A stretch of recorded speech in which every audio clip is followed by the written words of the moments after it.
रूस से घातक हथियारों का जखीरा पूर्वी यूक्रेन की तरफ रवाना। सर्दियों के बाद ईस्टर्न यूक्रेन में बड़े हमले की तैयारी। रूस की तैयारियों से टेंशन में पश्चिमी देश। रूस की तैयारियों से पश्चिमी देशों में तनाव। रूस के रिजर्व्स को, रूस के हथियारों को, रूस के हौसलों को टूट चुका, थम चुका, थक चुका, चुक चुका बताने वालों के लिए यह बहुत बड़ा सरप्राइज। ये रिन्यूड अटैक्स, रिन्यूड हौसले और रिन्यूड डिप्लॉयमेंट कई जगहों पर बड़े टेंशन का सबब। लेकिन जरा देखिए जुनून क्या कहता है। जुनून ये कहता है कि अगले 6 महीनों के भीतर कुछ बहुत विध्वंसक होने वाला है। Institute for the study of war क्या कहती है रिसर्च रिपोर्ट? रूस पर आईएसडब्ल्यू की रिपोर्ट से हड़कंप, अगले 6 महीने में सबसे विध्वंसक हमले की तैयारी में है रूस। अब इसके पॉइंटर्स क्या हैं, जरा देखिए इसकी फाइंडिंग्स क्या हैं। यूक्रेन में हारे हुए इलाकों पर चढ़ाई की तैयारी और तेज होगी। सैनिकों की मौत का बदला लेना उसका ऑब्जेक्टिव है, लिहाजा कोई कसर नहीं छोड़ी जाएगी। पश्चिमी देशों को सबक सिखाने के लिए रेडी। आपको वो तस्वीर याद होगी जिसमें बरसते हुए पानी में अपने सैनिकों को श्रद्धांजलि देने के लिए उस फूल के गुच्छे के साथ भीगते हुए पुतिन वहां खड़े हुए थे। और तब लोगों ने कहा था कि जहां सैनिकों का ऐसा सम्मान होता हो उस देश का कोई कुछ बिगाड़ नहीं सकता। अपने देश के सैनिकों के सम्मान के लिए, अपने मारे गए सैनिकों का बदला लेने के लिए इस बार रूस कुछ ऐसा करेगा जो पहले कभी नहीं देखा गया। आईएसडब्ल्यू की रिपोर्ट यह कहती है जुनून। पुतिन का जोश हाई इसलिए है क्योंकि सोलेडार जीतने के बाद से पुतिन को यह दिखाई दे रहा है कि पश्चिमी मदद कितनी भी मिलती जाए यूक्रेन को पीछे ढकेला जा सकता है। सोलेडार जीतने के बाद से पुतिन के हौसले बुलंद हैं। अब पूरे बाख्मुत पर कब्जे के लिए भीषण जंग जारी है। पूर्वी यूक्रेन में तैनाती बढ़ाई जा रही है और ज्यादा घातक हथियारों का जखीरा पुतिन वहां भेज रहे हैं। और इसके मुताबिक युद्ध अभी और लंबा खिंचेगा और अगले 6 महीने में कुछ बहुत बहुत बड़ा होता हुआ दिखाई दे रहा है। क्या ये अनुमान है? क्या ये अनुमान बहुत सॉलिड प्रूफ्स के साथ तैयार की गई स्टडी के आधार पर है और इस पर भरोसा किया जाना चाहिए? आशीष, क्या देखते हैं आप बहुत जल्दी से? हमारी पे काफी चीजों को लेकर दिनेश जी अनुमान लगाते हैं, उनमें से अधिकतर चीजें समय आने पर सही साबित होती है।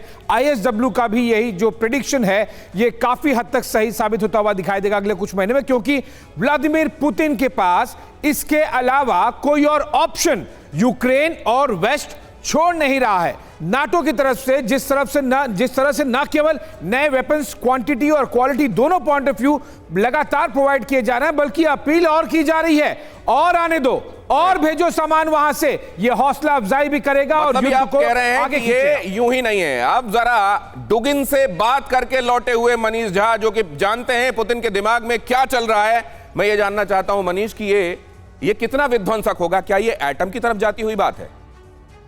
देखिए दिनेश, ये बात तो आप कह सकते हैं कि दिसंबर से जो रूस की सेना है और फरवरी से दिसंबर के बीच की जो रूस की सेना है उसमें भी बहुत फ़र्क है।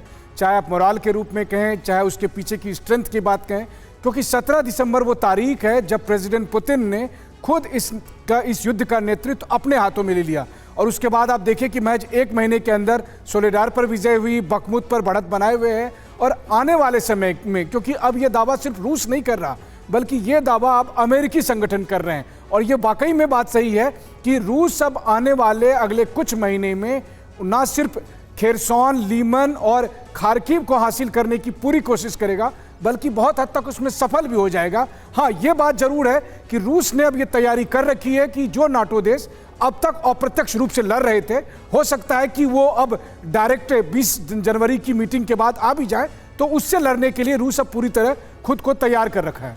6 महीने बहुत विध्वंसक या रूटीन ही जिस तरीके से जंग अभी तक दिखाई देती रही है, कुछ इलाकों पर रूस का काबिज हो जाना, फिर यूक्रेन का चढ़ दौड़ना, उधर से पश्चिम से मिलने वाले हथियारों में और मदद का ऐलान होते जाना, रूस का यहां से फिर से अपने कमांडर्स बदलते जाना और युद्ध को और आगे बढ़ाते चले जाना, क्या यही देखने को मिलेगा जो रूटीन होगा? या ऑगस्टीन सर इस बार कुछ हिलाने वाला, बेहद चौंकाने वाला हो सकता है? देखिए, जो अभी वेस्ट कह रहा है यही तो पुतिन बहुत समय से कहते आ रहे हैं, और वेस्ट अभी सिर्फ पुतिन के जो कहने पर एक मोहर सा लगा रहा है। देख, ये वॉर मैं पहले भी कह चुका हूं, ये वॉर तब तक चलना चाहिए था जब तक लॉजिस्टिक्स कैपेबिलिटी यूक्रेन की जब तक चल रही थी। लेकिन यूक्रेन का जो ब्लड लाइन है, ब्लड फ्लो है, वो हमेशा चलता आ रहा है ना। ये वॉर जो है रशिया के बनाम यूरोप और अमेरिका है। लेकिन मेरे लिए एक बड़ी हैरानी की बात है सर, ये जो आप कह रहे हैं कि लॉजिस्टिक्स जब तक चलते तब तक युद्ध चलना चाहिए था, लॉजिस्टिक्स खत्म नहीं हो रहे हैं दोनों तरफ के, इसलिए युद्ध बढ़ता चला जा रहा है। लेकिन ग्लोबल टाइम्स की रिपोर्ट ये कह रही है सर, हालांकि ग्लोबल टाइम्स का सर्वे ये कहता है, इसलिए थोड़ा सवालों के घेरे में भी है, लेकिन ग्लोबल टाइम्स का सर्वे ये कहता है कि यूरोप और अमेरिका के बीच में आज जो फॉल्ट लाइंस हैं, आज जो दूरियां हैं, ऐसी इतिहास में पहले कभी नहीं थी। क्या ये बात काबिल एतबार है